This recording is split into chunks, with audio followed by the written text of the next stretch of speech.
નમસ્કાર ખેડૂત મિત્રો, આજે તારીખ 19 ડિસેમ્બર 2024 ને આજની સવારની હવામાન અપડેટની અંદર માહિતી મેળવીએ તો ગુજરાતમાં ફરીવાર માવઠાનો માર જોવા મળશે. આગામી 21 થી 27માં એક માવઠું પડી શકે છે, તો તેની વિગતવાર અપડેટ મેળવીશું. સાથે જ ઠંડીના રાઉન્ડની અને સાથે પવનની ઝડપ અને ગતિની પણ માહિતી આપણે આ વિડીયોની અંદર મેળવીશું. ચેનલમાં નવા હોય તો ચેનલને સબસ્ક્રાઇબ કરીને વિડીયોને લાઇક આપીને શેર કરી દેજો. તો મિત્રો, વાત કરીએ તો ગુજરાતમાં હાલ 3 દિવસથી ઠંડીમાં ઘટાડો જોવા મળી રહ્યો છે, કારણ કે અત્યારે બપોર દરમિયાન મહત્તમ તાપમાન 1 થી લઈને 2 ડિગ્રી ઊંચું જોવા મળી રહ્યું છે.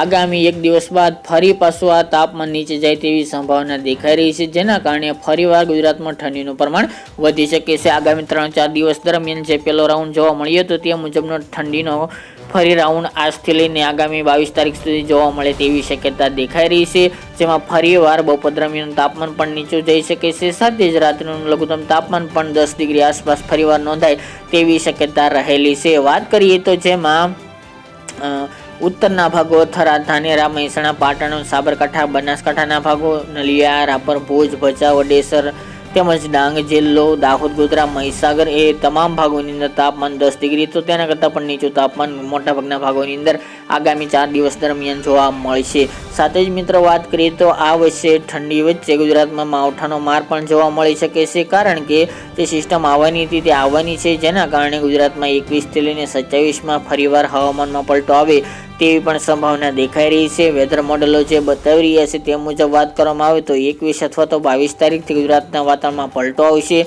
ફરી ગુજરાતમાં વાદળછાયું વાતાવરણ જોવા મળે તેવી શક્યતા રહેલી છે. અત્યારના અહેવાલ મુજબ સૌરાષ્ટ્રના ભાગો, દક્ષિણ ગુજરાત, કચ્છ અને ઉત્તર ગુજરાતના ભાગોની અંદર વાદળછાયું વાતાવરણ જોવા મળશે. આ ચોક્કસપણે સાર્વત્રિક વરસાદની કે વાદળછાયું વાતાવરણની સંભાવના નથી, પરંતુ 40 થી લઈને 60% ગુજરાતના ભાગોની અંદર હવામાનમાં પલટો આવી શકે છે, જેના કારણે ગુજરાતના અમુક સીમિત વિસ્તારોની અંદર ઝાપટાથી માંડીને છાંટછૂટ જેવો વરસાદી માહોલ જામે તેવી શક્યતા રહેલી છે. અત્યારના અભ્યાસ પ્રમાણે વાત કરીએ તો જિલ્લાઓની વધુ અસર દક્ષિણમાં પડી શકે છે, જેમાં સુરત, વલસાડ, નવસારી, તાપી, ડાંગ, ભરૂચ, અંકલેશ્વર, રાજપીપળા, નર્મદા આ તમામ ભાગોની અંદર હવામાનમાં પલટાની સાથે અમુક જગ્યાએ વરસાદી ઝાપટા પણ જોવા મળશે.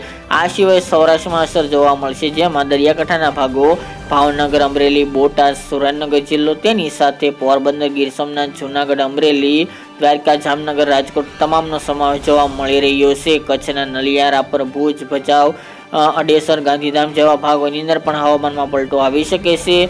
ઉત્તર ગુજરાતની વાત કરીએ તો મહેસાણા, સાબરકાંઠા, બનાસકાંઠા, અરવલ્લી ભાગ આ ભાગોની અંદર પણ વાદળછાયું વાતાવરણ જોવા મળશે. એ સિવાય અમદાવાદના પણ અમુક વિસ્તારોની અંદર હવામાનમાં પલટો આવે તેવી શક્યતા રહેલી છે. બાકીના ગુજરાતના ભાગોની અંદર હવામાન ચોખ્ખું જોવા મળે તેવી પણ શક્યતાઓ દેખાઈ રહી છે.